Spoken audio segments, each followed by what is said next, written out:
네, 웨스트민스터 신앙고백서의 제3장 하나님의 영원한 작정 중에서 오늘은 3항부터 8항까지를 전체적으로 좀 살펴보겠습니다. 다 자세히 하는 건 아니고요. 전체적으로 살펴보면서 특별히 중심적인 내용은 3항과 4항 이 두 가지 내용을 중심으로 설명을 해드리겠습니다. 우리 3장의 3항 한번 같이 읽어볼까요? 시작! 자신의 영광을 나타내기 위한 하나님의 작정에 의하여 어떤 사람들과 천사들은 영원한 생명을 얻도록 예정되었으며 다른 이들은 영원한 죽음에 이르도록 미리 정해졌다. 4항입니다. 시작! 그렇게 예정되고 미리 정해진 이 천사들과 사람들은 개별적으로 그리고 변할 수 없게 지명되어 있다. 이들의 수요는 확실하며 확정적이어서 줄어들 수 없다. 네. 우리가 지금 이제 오늘부터 살펴볼 내용은 이제 예정이라는 그런 교리입니다. 우리가 작정은 했었죠. 작정을 보게 되면 하나님이 영원부터 하셨다. 그래서 어떤 것들이 근거가 누군가의 행동이나 어떤 누군가의 도움에 의하지 않고 오로지 하나님의 자유로운 의지 속에서 하시게 된 것이고 영원부터 했다는 것은 변하지 않는다는 뜻을 동시에 가지고 있습니다. 그리고 또한 하나님께서는 그 모든 일을 하시면서 죄에 대한 조성자는 아니다. 그리고 또 사람들의 아니면 그런 만물들의 제2 원인들의 자유의지를 꺾으시면서 하시는 것도 아니다. 이렇게 했었죠. 그리고 또 하나님은 모든 일어나는 일들에 대하여 그리고 그것이 일어날 가능성이 있는 것들에 대하여서도 모두 다 알고 계신다. 이것이 이제 우리가 1항과 2항에서 했었던 내용입니다. 이 부분이 먼저 잘 정립이 돼 있어야 3항부터 예정이라는 부분을 큰 어려움 없이 할 수 있습니다. 예정이라고 하는 것은 하나님께서 작정하신 것 중에서 우리가 3항에서 읽어봤지만 어떤 사람들과 어떤 천사들에 관한 것입니다. 모든 사람들과 모든 천사들에 대한 것이 아니고요. 실제적인 범위는 모든 사람과 모든 천사인데 그 중에 두 가지로 하나님의 작정이 나타난 것이죠. 그 두 가지를 합쳐서 예정되었다 이렇게 이야기합니다. 그리고 제일 먼저 나오는 것은 이 모든 하나님의 작정이 하나님의 영광을 위한 것이다. 우리가 무엇을 하든지 간에 하나님의 영광을 위하여 하도록 예비가 되어 있는 것이고요. 그렇게 해서 살아가도록 세상은 유지가 되는 겁니다. 그 하나님의 영광을 받으실 때 두 가지 방식으로 받으신다. 첫 번째는 3항에 있는 것처럼요. 어떤 사람들은 영원한 생명을 얻도록 어떤 사람들과 천사들, 어떤 천사들은 영원한 생명을 얻도록 예정되어 있다. 그리고 다른 쪽은 두 가지 길밖에 없어요. 다른 쪽은 다른 이들은 영원한 죽음에 이르도록 미리 정해져 있다. 그래서 이것을 이중 예정이라고 합니다. 하나님의 작정이 있고 그 작정 중에 대상자가 영적인 존재들이에요. 영적인 존재라면 사람과 천사들입니다. 사람과 천사들에 대하여 그들을 둘로 정해놓으신 거예요. 하나는 영원한 생명에 이르도록 정하셨고 하나는 영원한 죽음에 이르도록 정하셨다. 이것을 둘 다를 예정이라고 하고 이 둘 다가 하나가 아니고 둘로 나눠졌기 때문에 이중 예정이다 이렇게 합니다. 그 중에서 하나님께서 작정하신 부분을 특별히 선택과 유기라는 것으로 처음 부분을 나누기도 합니다. 원래 이것이 이제 개혁주의에서 하는 그 예정에 관한 교리예요. 근데 이것은 논리적인 추론으로 나온 것이 아니라 성경에서 명백히 기록이 되어 있는 부분입니다. 여러분들 3항에 보시면 밑에 근거 구절도 나와 있는데요. 제가 그것을 한번 소개시켜 드릴게요. 마태복음 25장 41절에 보게 되면 또 왼편에 있는 자들에게 이르시되 저주를 받은 자들아 나를 떠나 마귀와 그 사자들을 위하여 예비된 영원한 불에 들어가라. 주께서 인자가 그 영광의 보좌에 앉으실 때 일어난 일이에요. 그러니까 재림하셔서 심판하시는 그 장면입니다. 이때 오른편에 앉아 있는 자들이 있고요. 그 다음 오른편에 있는 자들이 있고 왼편에 서 있는 자들이 있습니다. 그 중에서 왼편에 있는 자들에게 지금 하신 말씀이 41절이에요. 저주를 받은 자들아, 나를 떠나 마귀와 그 사자들을 위하여 예비한 영원한 불에 들어가라. 그러니까 마지막 때에 정확하게 모든 영적인 존재들이 둘로 나누어진다는 것이죠. 그러니까 어떤 사람들은 모든 사람이 구원을 받는다 이렇게 말을 하는 사람들이 있어요. 그 사람들도 예정을 믿긴 합니다. 그러나 다른 방식으로 믿어요. 거기에 대해 성경에서 분명하게 마지막 심판의 날에는 둘로 갈라지는 것밖에 없다 이렇게 말합니다. 또 디모데전서 5장 21절에 하나님과 그리스도 예수와 택하심을 받은 천사들 앞에서 내가 엄히 명하느니, 사도가 이제 명을 하는데요. 하나님 앞에서 또 예수 그리스도의 앞에서, 그리고 증인으로서 누구를 세우냐면 택하심을 받은 천사들 이렇게 얘기합니다. 그러니까 천사들도 어때요? 천사들도 선택하심을 받은 천사들이 있다는 것이죠. 그러니까 선택하심을 받은 천사들은 영원한 생명에 이르는 것이고요. 그리고 선택받지 못한 천사들은 역시 사람과 마찬가지로 영원한 죽음에 이르도록 정해져 있는 것입니다. 그래서 우리가 예정을 할 때 예정은 사람에게만 적용되는 것이 아니라 영적인 존재 모두에게 적용되는 그 최종적인 결과가 포함되어 있는 그런 하나님의 작정하심입니다. 이 모든 것들은 하나님의 영광을 위한 것이다.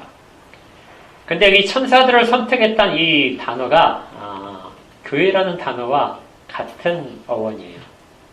그러니까 교회가 에클레시아로잖아요. 에클레시아와 똑같이 천사들도 선택함을 받았다 이렇게 됩니다. 그래서 지상의 교회는 사람들로 구성이 되지만 천상의 교회는 선택받은 사람들과 그다음에 선택받은 천사들로 구성됩니다. 그래서 함께 찬양을 하고 함께 영광을 돌리는 그 모든 일들을 하는 교회가 천상의 교회가 되는 것이죠. 또한 로마서 9장 22절, 우리가 오늘 읽었던 구절인데요. 만일 하나님이 그의 진노를 보이시고 그의 능력을 알게 하고자 하사 멸하기로 준비된 진노의 그릇이 있다는 것입니다. 그리고 23절에는 반대로 영광 받기로 예비하신 바 긍휼의 그릇이 있다는 거예요. 그러니까 이 그릇은 사람을 가리키는 말입니다. 사람을 둘로 나눠서 하나는 진노의 그릇들, 진노받는 사람들이고요. 하나는 긍휼을 받을 사람들. 그렇게 해서 그 두 부류의 사람으로 나눠진다는 것이죠. 여기에서의 긍휼은 하나님의 헤세드입니다. 그러니까 하나님께서 헤세드를 베푸셨을 때 그 헤세드의 대상이 되는 사람과 헤세드의 대상이 안 되는 사람, 그 둘로 세상은 모든 사람들은 나뉘어진다는 겁니다. 또 에베소 1장 5절에서는 그 기쁘신 뜻대로 우리를 예정하사, 여기에 이제 예정이라는 단어가 나오죠. 예수 그리스도로 말미암아서 자기 아들들이 되게 하셨으니 이는 그가 사랑하는 자 안에서 예수 그리스도로 말미암고 예수 그리스도 안에서 그 모든 것들을 우리에게 거저 주시는 바 그의 은혜의 영광을 찬송하게 하려는 것이다. 우리를 예정하신 것이 예수 그리스도 안에서 이루어진 것은 목적이 있다는 거예요. 하나님의 은혜의 영광을 찬송하게 한다. 이것이 목적입니다. 그래서 예정은 단순히 그냥 어떤 사람들을 이렇게 선택하고 그것으로 끝나는 것이 아니라 목적이 있는 하나님의 행위입니다. 그 목적은 하나님의 영광을 돌리고 하나님의 영광을 나타내기 위한 것이고요. 그 큰 목적 안에서 작은 목적이 무엇이냐면은 선택받은 사람들은 영원한 생명에 이르는 생명이 목적으로 되고요. 그리고 영원한 죽음이 목적이 되는 것입니다.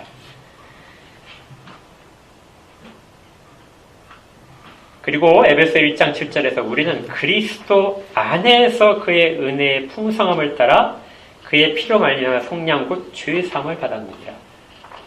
그러니까 영생에 이르도록 그렇게 예정이 된 사람들은 그리스도 안에 있기 때문에 그리스도로 말미암은 모든 그 은혜들을 풍성하게 받게 된다는 것이에요. 그래서 절대로 그 구원이, 그 은혜 받음이 흔들리지 않게 됩니다. 다시 한번 말씀드리지만 예정이라고 하는 것은 목적이 있는 하나님의 작정 가운데 그 영적인 존재들을 향한 하나님의 행위예요. 두 가지로 하나님은 그 영광을 받으십니다. 첫 번째가 무엇이냐면 5장에 나타나는데요. 우리 구조가 5항에 그 잘 밑에 줄을 한번 보시면요. 이 모든 것이 자신의 영광스러운 은혜를 찬송하는 것이 되도록 하셨다. 아까 우리가 에베소서에 읽었던 부분이죠. 하나님께서 생명으로 이끌도록 예정된 자들은 그걸 통해서 하나님께 은혜의 영광을 찬송하는, 그 모든 걸 찬송하는 목적대로 나아가게 된다는 것이고요. 그렇게 하나님은 그걸 기뻐하신다는 겁니다. 그런데 7항을 보십시오. 7항의 마지막에는 이들을 간구하시고 자신들의 죄로 인한 수치와 진노를 받도록 정하기를 기뻐하셨다. 그리하여 그분의 영광스러운 공의가 찬미되게 하셨다. 그러니까 구원받은 자들이 하나님의 그 모든 은혜를 찬송하는 것과 다르게 이 구원받지 못하는 자들은 하나님을 찬양하지 않습니다. 그런데 그들을 벌하심으로 말미암아 온 천하가 하나님의 공의를 찬미하는 것이죠. 그래서 하나님의 자비를 찬미하는 목적과 하나님의 공의를 찬양하는 목적으로 세부적인 목적이 나뉘게 됩니다. 그 다음에 이제 하나 질문을 할 수 있는 것이요. 그렇다면 하나님께서 예정하신 것은 그 결과만 예정하셨느냐? 그러니까 마지막에 우리가 심판대 앞에 섰는데 하나님께서 미리 정하셨어요. 심판대 앞에서 너는 천국, 너는 지옥, 이렇게 갈라지는 곳으로 하나님이 예정을 하신 것이냐, 이렇게 물어보는 겁니다. 예정은 그것이 포함되어 있어요.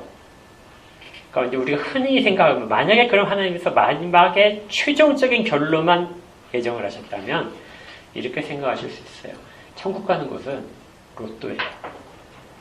그냥 복권 당첨되는 거하고 똑같습니다. 어떤 과정도 중요하지 않고 오로지 최종적으로 결론만 하나님이 내리셨다면 사람은 그걸 모르고 살잖아요. 모르고 그냥 마음껏 살다가 이제 심판대 앞에 딱 갔는데 하나님께서 너는 천국, 너는 지옥, 이렇게 되는 거죠. 그러니까 이제 저를 예를 들면 제가 이제 심판대 앞에 섰어요. 그랬더니 막 심판대에서 손을 올려봐. 그런데 손을 딱 올렸더니요.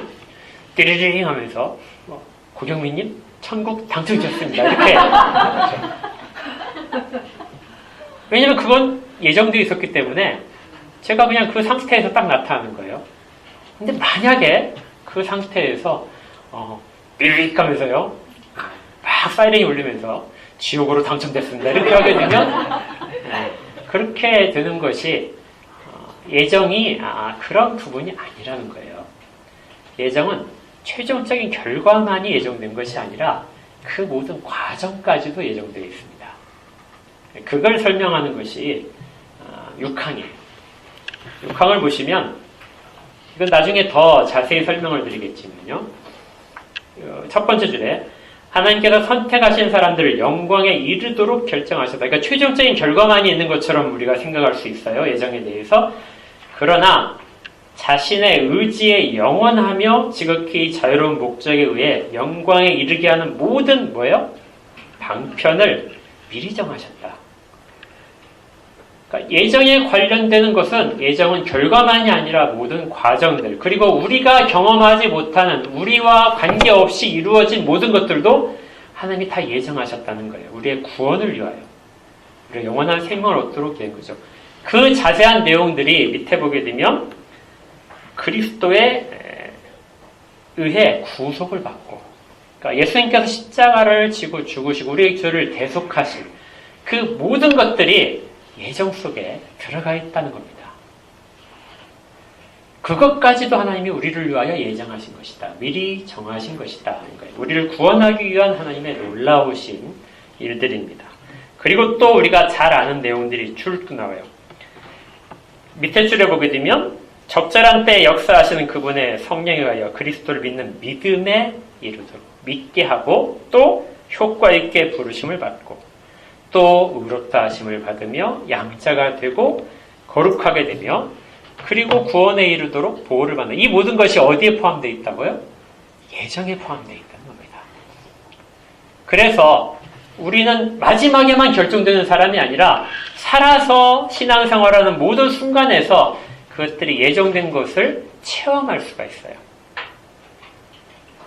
그래서 예정된 것은 우리가 전혀 모른다.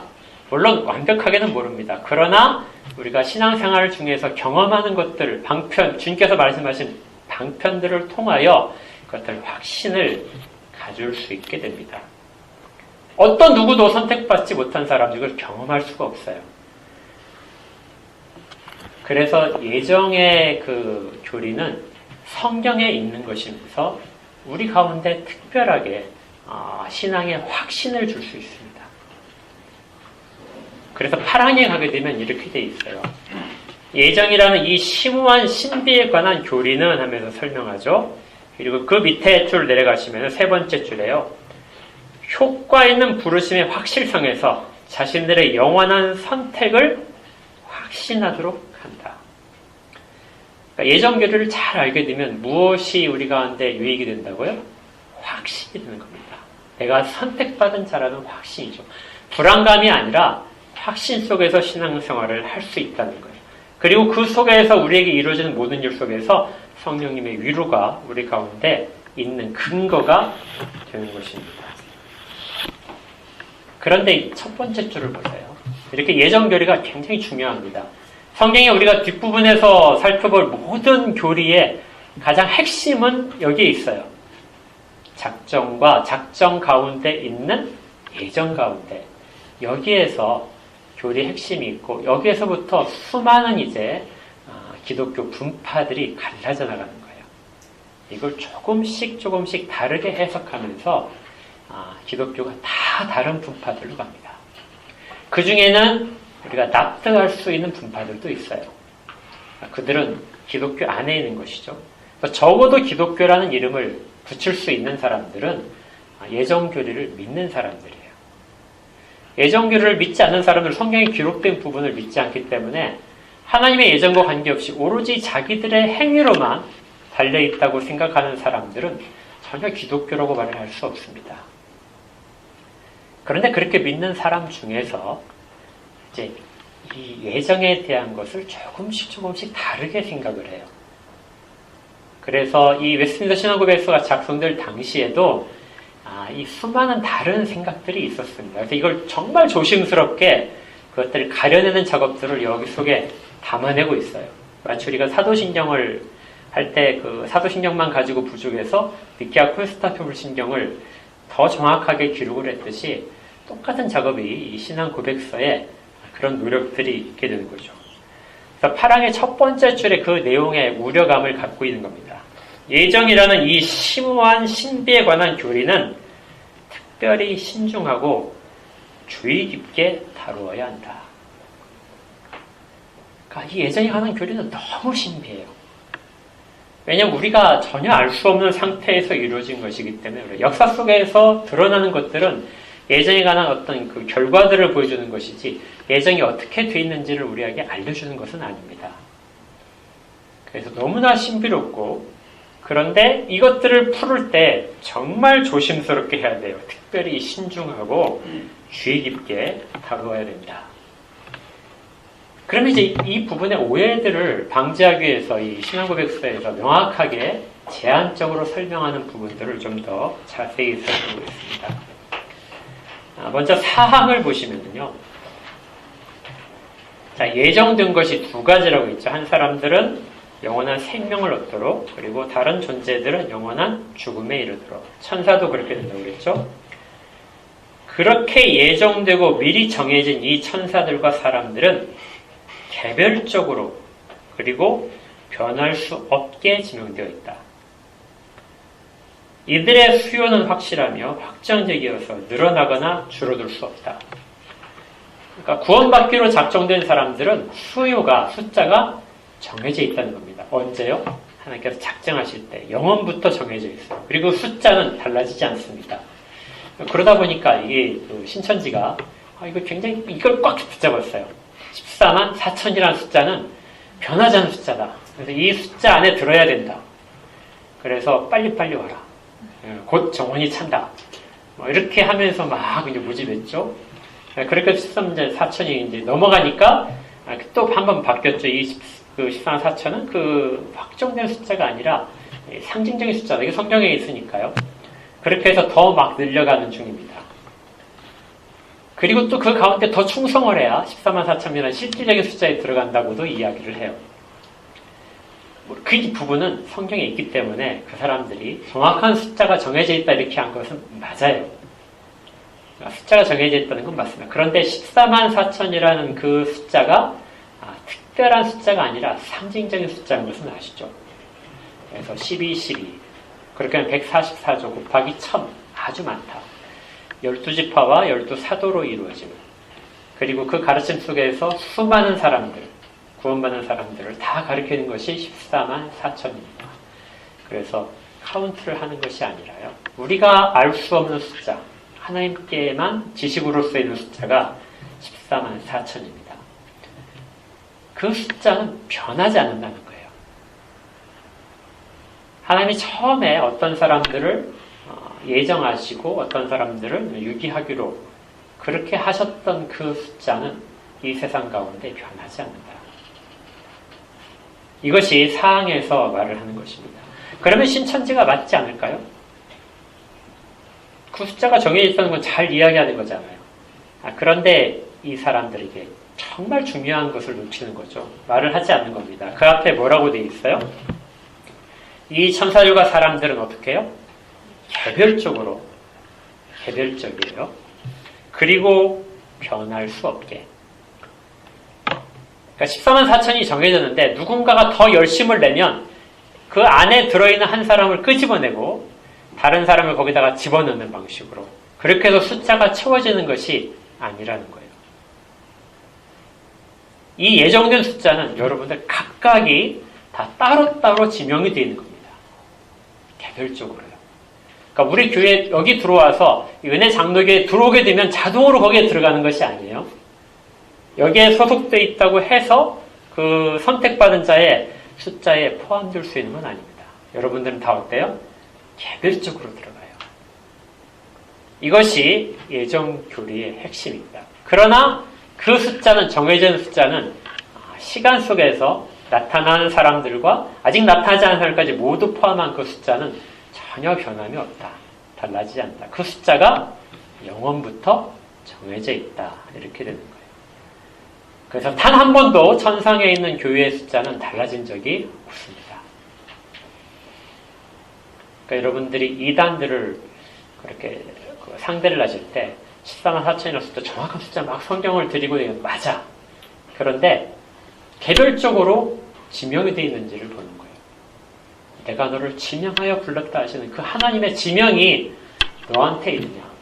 다른 교회에 속해 있다. 다른 어떤 단체에 속해 있어서 그렇게 선택받는 것이 아니라 하나님이 직접적으로 너를 예정하시는 것을 네가 믿느냐. 이렇게 물어보시고 중간에 어떤 것도 그에게 근거가 되지 못하는 겁니다. 우리가 로마서 9장을 읽었는데 7절에 보니까 아브라함의 씨가 다 그의 자녀가 아니라 오직 이삭으로부터 난 자라야 내 씨라 불리리라. 이건 이삭이 아직 선택받지 못했어요. 이스마엘이 형이 있었고 이삭이 있었습니다. 아직 누가 후손이 될지는 잘 몰라요. 그러나 하나님께서 말씀하시기를 이스마엘의 자손이 아니라 이삭의 몸에서 날 자, 그 씨가, 그 씨는 여러분들 그 언약할 때 들으셨죠?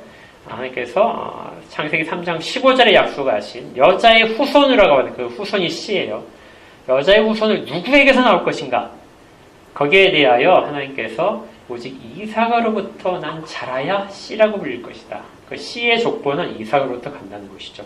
아직 태어나지 않은 존재이고요. 아직 이삭이 선택받지 못한 것처럼 되어 있지만 하나님 이 말씀을 통해서 선택받은 자와 선택받지 못한 자를 나누시는 겁니다. 또 하나가 있어요.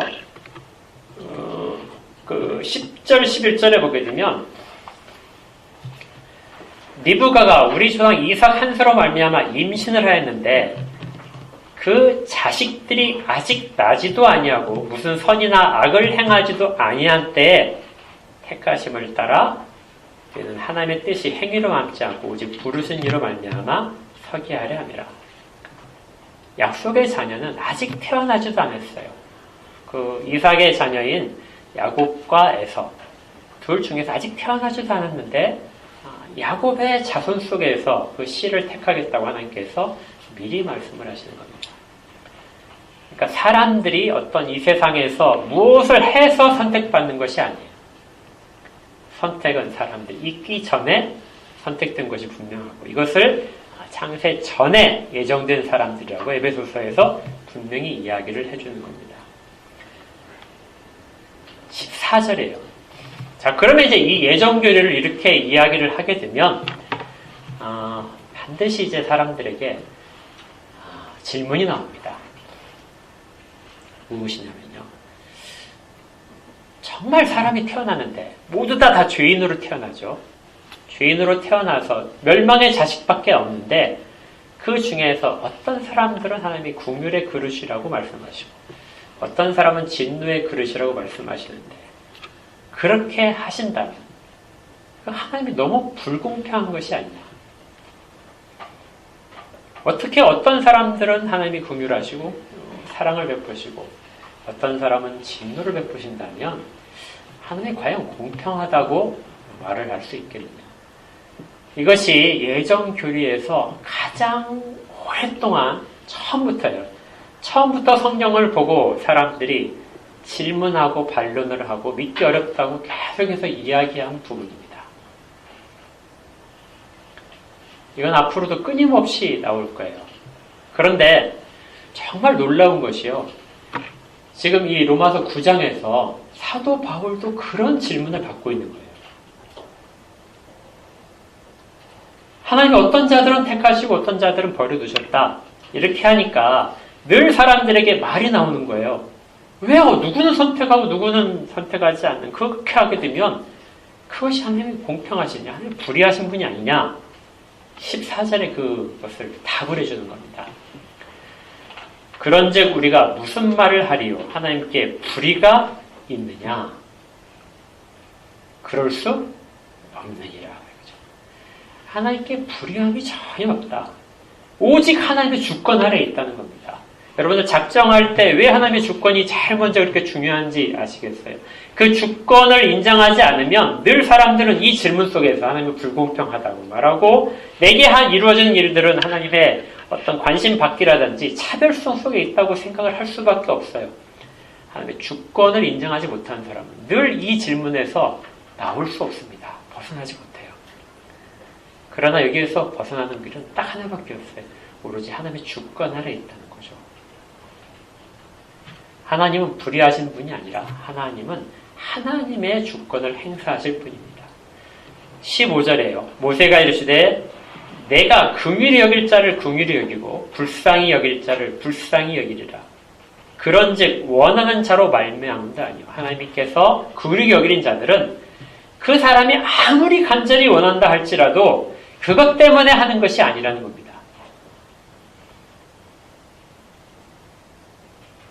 이 말씀은 어디에서 나오냐면요. 출애굽기에 보게 된 밑에 근거 구절에서 출애굽기 33장에 있는 내용이에요. 이스라엘 백성들이 모세가 하나님께 올라가 있는 동안 호렙산에 올라가서 하나님께로부터 계명을 받고 있죠. 어떤 일들을 하라고 이렇게 지시를 받고 있는 그 내용 속에 남아있던 이스라엘 백성들이 광야에서 우리로 하여금 애굽의 소리를 인도해낸 하나님을 만들어내라 하고 아론을 위협합니다. 그래서 금송아지를 만들죠. 그래서 금송아지를 만들어서 금송아지를 경배하고 예배를 합니다. 하나님이 저기 계신데 금송아지한테 절을 하고 있는 거예요. 그런데 이 백성들은 불과 얼마 전에 십계명판을 가지고 율법을 가지고 그 언약을 하나님과 맺은 사람이에요. 그 상태에서 불과 며칠 지나지 않은 상태에서 지금 그렇게 범하고 있는 것이죠. 하나님께서 모세에게 내려가라고 하셨습니다. 그래서 모세가 내려와서 그것들을 다 보게 되는 것이죠. 그때 이제 하나님께서 이들을 다 진멸하겠다 말씀을 하세요. 그들은 모두 다 죽여도 하나님과 언약을 맺었는데 언약은 저주가 담겨 있어요. 그 저주에 따라서 하나님이 처벌을 하신다 해도 아무도 거기에 대하여 말을 할 수가 없습니다. 그런데 모세가 이제 하나님께 기도를 하죠. 그 기도를 중보를 들으시고 하나님이 답변을 하시는 거예요. 그런데 그때 하나님이 말씀하시는 것이 내가 너의 기도 때문에 이 백성들을 용서하는 것이 아니다. 그 구절입니다. 내가 긍휼히 여길 자들을 긍휼히 여기고 내가 불쌍히 여길 자를 불쌍히 여긴다. 이것이 오로지 내 주관 아래 있다. 누군가가 모세가 많이 중보를 해서 이스라엘 백성이 살아난 것이 아니라는 거예요.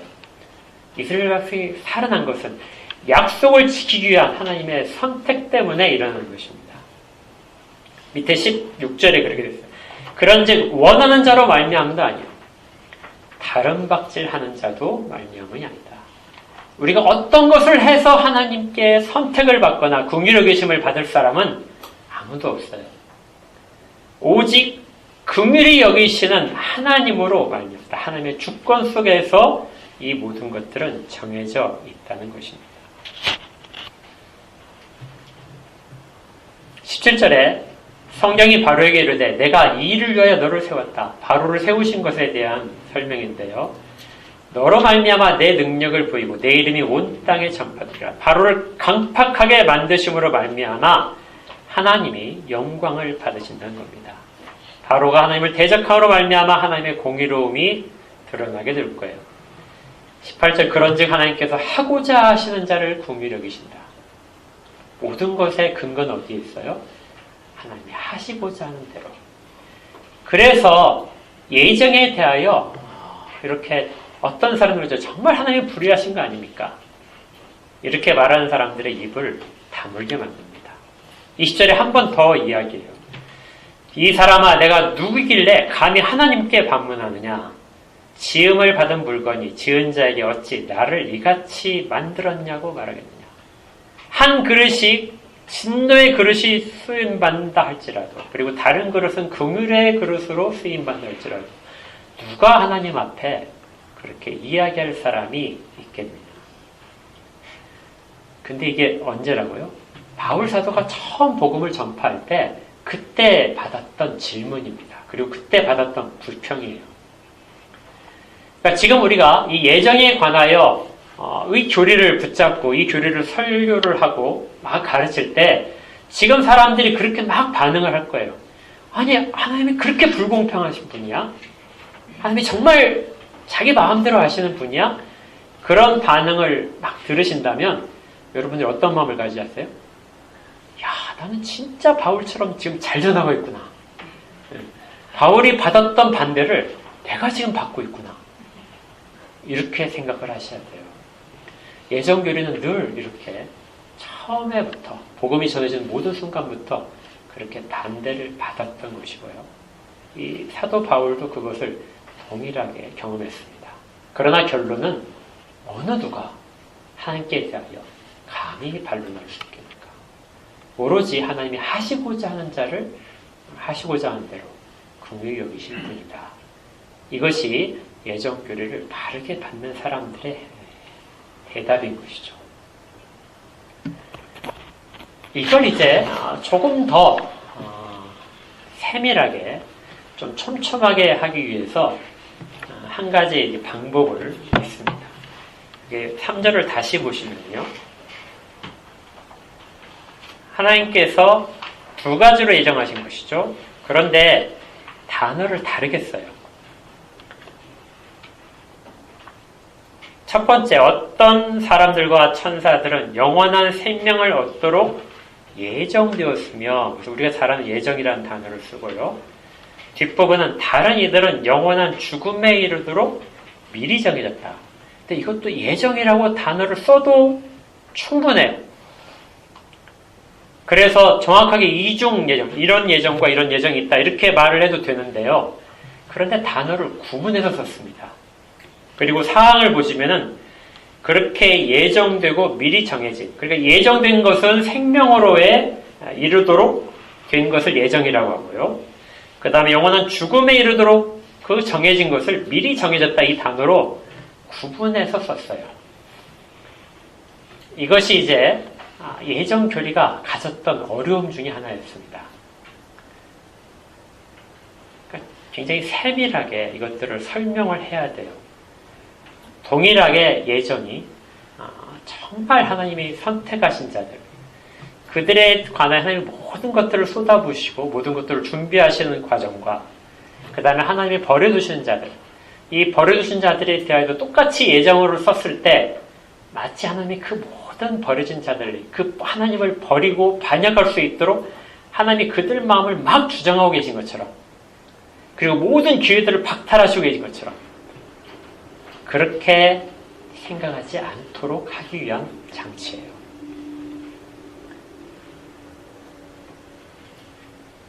하나님은, 우리는 이제 하나님께 대하여 선택받은 자고 그런 그 지식이 있기 때문에 하나님이 나를 위하여 모든 것들을 하실 것이라는 거, 모든 것이 합력하여 선을 이룬다는 말을 아주 깊게 붙잡고, 내가 혹시라도 잘못되려고 하더라도 하나님은 막 채찍질 하셔서, 그리고 환경을 바꾸셔서 나를 돌아올게 하라는 것을 확실하게 믿습니다. 그런데 동일한 방식으로 버려진 자들에 대하여 똑같이 적용을 할 수는 없다는 거예요.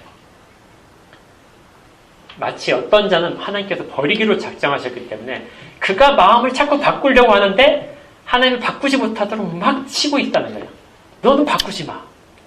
너는 바꾸지 못하도록 예정돼서, 이런 식으로 똑같이 예정을 보지 않도록, 이걸 이제 대칭적인 예정이라고 하는데요.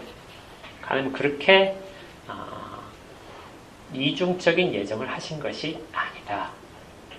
그래서 단어를 구분을 했습니다. 이것을 이제 좀 더 명확하게 7항에 보게 되면요, 이들을 어떻게 하셨냐면 간과하셨다. 이 간과하셨다는 단어를 써서 하나님께서 적극적으로 개입을 하지 않으시는 그런 방식으로 예정을, 이중 예정은 맞는데요, 그 이중 예정이지만 단어를 다르게 써서 하나님의 일하심을 다르게 표현하려고 그렇게 하고 있는 겁니다. 이 부분은 이제 다음 주에 조금 더 자세하게 설명을 해드릴게요. 우리가 알고 있는 것은, 우리는 과연 예정된 존재인가? 그리고 예정 교리를 내가 알고 있는가? 이거 몰라도 사실은 구원받는데 지장이 없어요. 그러나 예정 교리가 우리가 갖고 있는 모든 신앙에 대한 궁금증들, 질문들에 대한 가장 밑바닥에 있는 답을 만들어줍니다. 거기서부터 신앙이 서 있어야 우리는 흔들리지 않고요. 그래서 예정교리가 비록 어렵지만 신중하게 다루면서 이것이 우리에게 더 풍부하게 줄 수 있다는 것을 다시금 깨달아야 됩니다. 이것이 바로 있으면 어떤 그 이단적인 부분에도 전혀 흔들리지가 않아요. 마지막 8항에 이렇게 되어 있습니다. 다시 한번 읽어볼게요. 예정이라는 이 심오한 신비에 관한 교리는 특별히 신중하고 주의 있게 다뤄야 한다. 그리하여 하나님의 말씀에 계시된 그분의 뜻에 집중하며 이것에 순종하는 사람들이 효과 있는 부르심의 확실성에서 자신들의 영원한 선택을 확신하도록 해야 한다. 이렇게 함으로써 이 교리는 복음을 진실하게 복종하는 모든 사람에게 하나님을 찬양하고 경외하며 경배할 근거와 겸비와 근면과 풍성한 위로의 근거를 제공해 줄 것이다.